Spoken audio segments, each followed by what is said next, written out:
If you want to become a great DM fast, you always get the same advice. Just play more. And of course, that works. But what if there was a quicker, slightly weirder way you could practice by yourself in between sessions that led to even better results? I went looking for what people in other creative fields actually do to get better faster and found a method composed of 7 very easy exercises that will turn you into a great DM while having fun. And today, I'm teaching it to you. But first, I need to explain why these exercises we're going to look at in a second work at all. There's actual research behind all of these, and it is because of 3 principles that kept showing up over and over again. So keep those in mind because we'll need them later. The first one is that constraints make you more creative and not less. It is slightly counterintuitive, but moderate constraints actually enhance creative output, and too much freedom can lead to decision paralysis. The second one is that time pressure helps you bypass your inner critic. When you shut down that mean internal voice that makes you doubt yourself, your brain goes deeper to find inspiration. And the third principle, and the main reason why I want to share these to help you get better at DMing, is that creative skills benefit from deliberate practice the same way athletic skills do. Structured training with clear goals and immediate feedback builds skill faster than just doing the thing over and over again and hoping you improve. So keep those 3 things in mind because you will see them show up everywhere in the exercises we're about to go through. And by the way, most of these take between 5 and 15 minutes. So if your brain went to, I don't have time for this, well, it was probably wrong. Spend less time scrolling Reddit looking at D&D horror stories and you'll be good. Alright, so the first exercise is called Crazy 8, and it comes from design thinking. Many teams use it as part of their design sprint methodology. It is very simple. You take one problem, fold a piece of paper into 8 sections, then set a timer for 8 minutes and write one solution to that problem per box. So that leaves you 1 minute per box, but you don't have the right to go back, and you must fill all 8 boxes. So how do you use it for DMing practice? Well, for example, we could use it to come up with better hook ideas, or to train to react to weird player choices. Say we have this. How could the party discover the mayor is secretly the cult leader? Because you don't want to railroad, so you want to get good at offering varied paths. Well, maybe you try this exercise and find 3 classic but strong ideas. A letter, a witness, and a confession under pressure.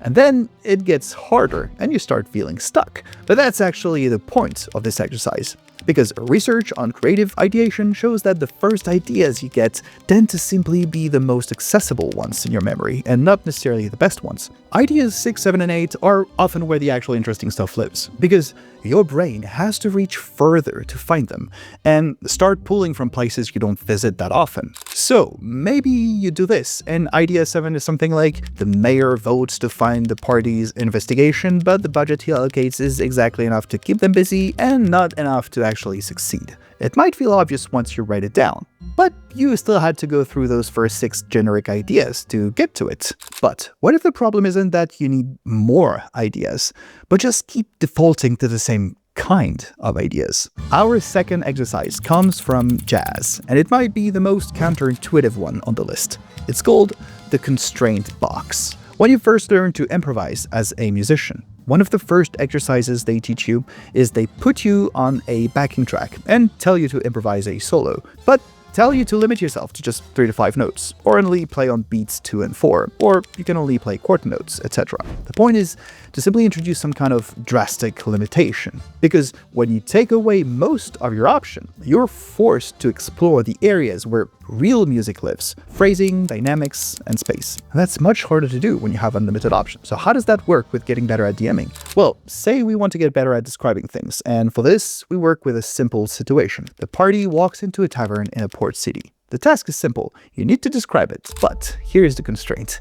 You can only use 3 sensory words: rust, whisper, and cold. Everything you describe has to connect back to one of these 3 words. At first, it might feel impossible. Your brain might be tempted to go to familiar things like the fire crackling or the loud crowd. But if you pushed through that initial, man, this is hard feeling, you then start thinking about how the lanterns have rusted hinges, how the barkeep speaks in this low whisper because they have a stubborn throat injury that refuses to heal, and you just keep going. The couple in the corner is whispering, and there's a sailor and he has a knife with a rusted blade he keeps touching, and the way the room feels when a particular name is mentioned is cold. You start connecting everything back to those 3 words, and the descriptions start to make sense. It ends up being more atmospheric than what most DMs usually come up with when every word is available. And that's the cool thing about this exercise. The constraint makes creative solutions just show up, because your brain just has to find a new path. And this is kind of what happens when your players do something you didn't expect, and you suddenly have to improvise something you never would have planned.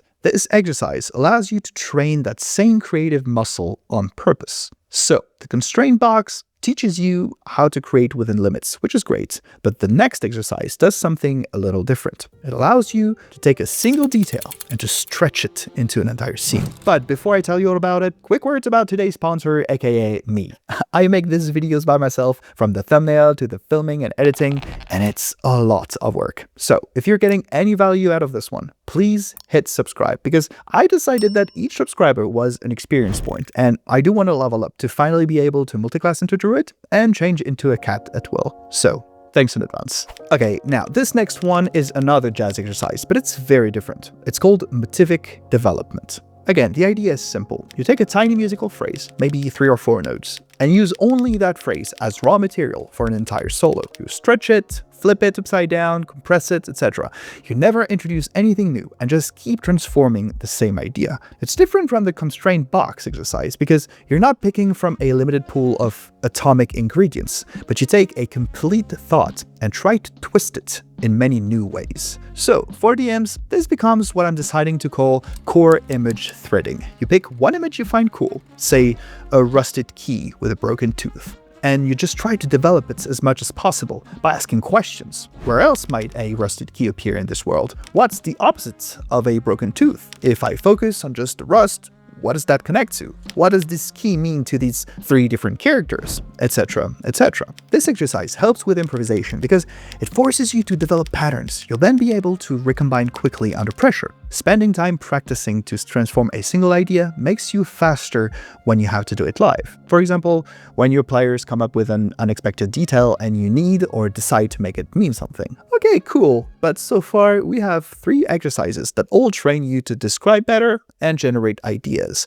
And that's already awesome. But DMing isn't just about narration. Sometimes you have to perform characters, and most DMs mostly use version of their own personality when they do this. So how do we fix that? Exercise number 4 comes from improv theater and is called status numbers. You take a deck of cards and draw a random card, which becomes your status. 2 is the lowest, ace is the highest. And then you either try to do a monologue if you're practicing alone, or to have a conversation if you're practicing with a fellow forever DM. And you try to communicate that status through behavior alone. Forget about voices and accents, and just focus on behavior. And status here is not about social class, but more like how you carry yourself in the world and expect to be treated by others. You can have a high status innkeeper and a low status prince, for example, and sometimes these are even the best combinations. High status characters hold still while speaking. They choose when to make or break eye contact and use complete sentences. They also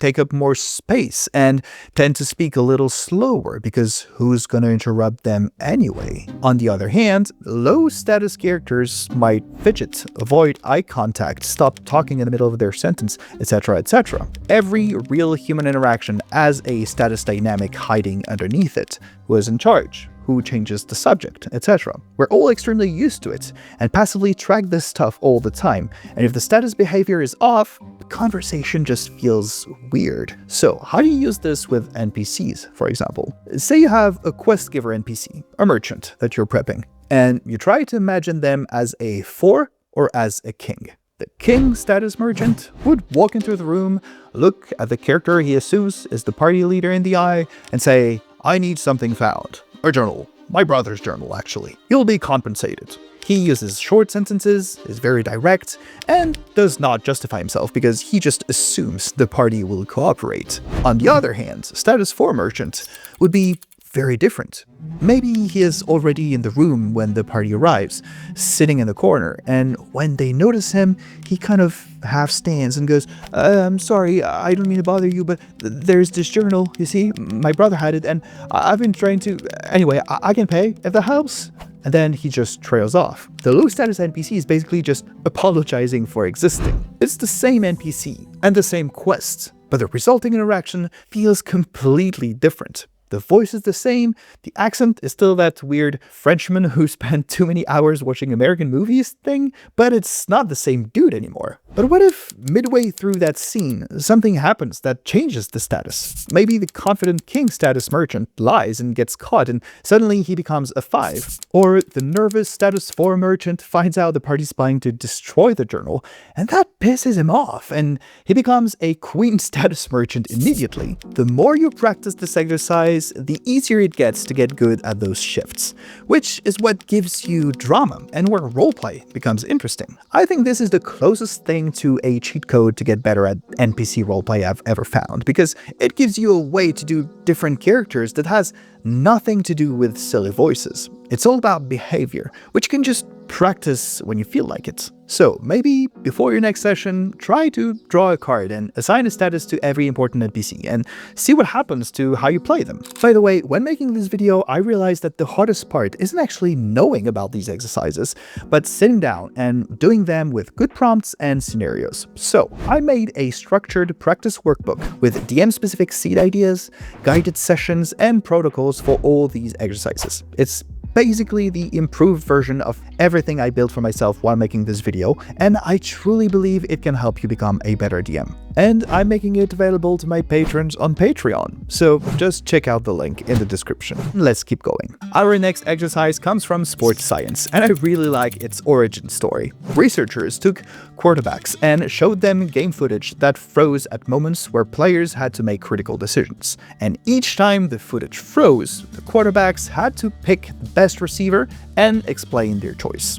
In just 6 weeks, they got a lot better at reading plays on video, but also in the field. And what I find very cool is that the 3 skills that improved are the same expert DMs use: pattern recognition, reading the situation before it fully develops, and trying to predict what's going to happen next. So how do we adapt this decision point drilling exercise for DMing? Here's what I suggest you do. Take an actual play episode, and instead of just listening, try to pause when a player says something unexpected or when they confront an NPC, for example. You set a 30-second timer and try to come up with 3 possible DM responses before it runs out. And because we're all into roles and playing games with way too many of them, I'm adding another one. At least one option has to be something you would normally never choose. Because the point isn't to practice doing what you already do, but to give you some big, beautiful range. And when the timer runs off, you resume listening and see what the DM actually said, and then you compare. But the point isn't trying to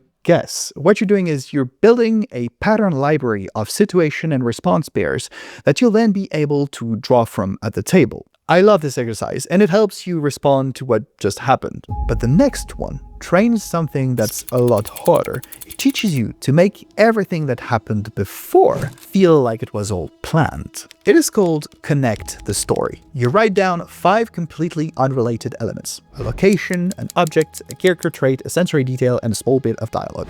You have to make sure there are no connections between them. The more random, the better. Then you set a timer for 8 to 10 minutes and try to come up with a scene that incorporates all 5 while staying coherent. The only rule is that they need to be connected. For example, say we have these 5 things: flooded tunnels, a brass compass, someone who can stop apologizing, smell of pine resin, and the line, "That's not what I was promised." You can do this in writing, because I promised you could practice by yourself. And when you try this, maybe for the first 2 minutes, you just try to force connections that just aren't there, and it feels a bit artificial. But at some point, you unlock something. Maybe the tunnels become flooded at high tide, and the pine resin is sealing smuggled crates. The sorcerer wants to retrieve those crates, and hired a guide to get them to the cargo. But it was a setup. The guide leads the sorcerer into a dead end, and lets the water rise. They apologize as they turn away and seal a heavy gate, trapping the sorcerer. Spellcaster kneels down and finds a brass compass on a dead body. Someone else hired this guide before. The sorcerer says, "That's not what I was promised," holding the dead man's compass, looking at the guy who put them both there. Run away. Now, that's a scene. It has tension, stakes, characters want different things, and we just made it from unrelated elements. It feels planned, like we sat down with all those initial ideas almost pre-assembled. But no, the brain just finds connections. It takes advantage of the narrative fallacy, which tells us that our brains construct complete stories from random data automatically.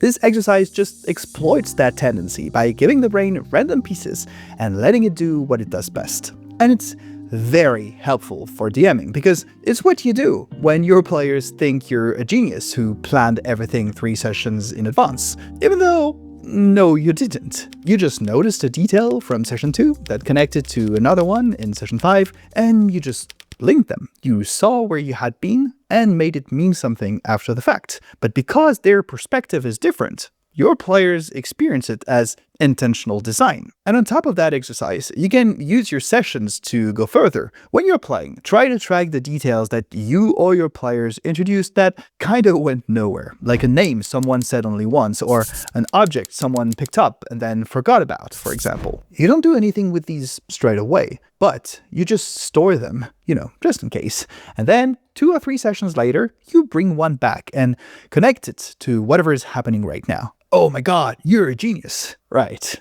Thanks. Okay, cool, but we're still not done yet, and this one is different from the others, because it's not really about improvisation, but prep. It comes from game design, and is the idea of one-page designs. It all comes down to asking a single question. What is the most important thing I need to communicate about this design? And if the answer doesn't fit on one page, it means you probably don't understand it well enough. So I mentioned prep. Let's try this with a political situation, for example. Say we have this whole thing going. A town council with 5 members, a trade dispute, 2 of them are actually secretly working together, one is being blackmailed, and there will be a murder happening very soon. With something as complicated as this, it's easy to end up with 2 pages of scattered paragraphs you have to reread over and over again to make sure you remember who wants what from whom. But if we try to simplify everything into one elegant diagram in the center of a single page, showing the 5 council members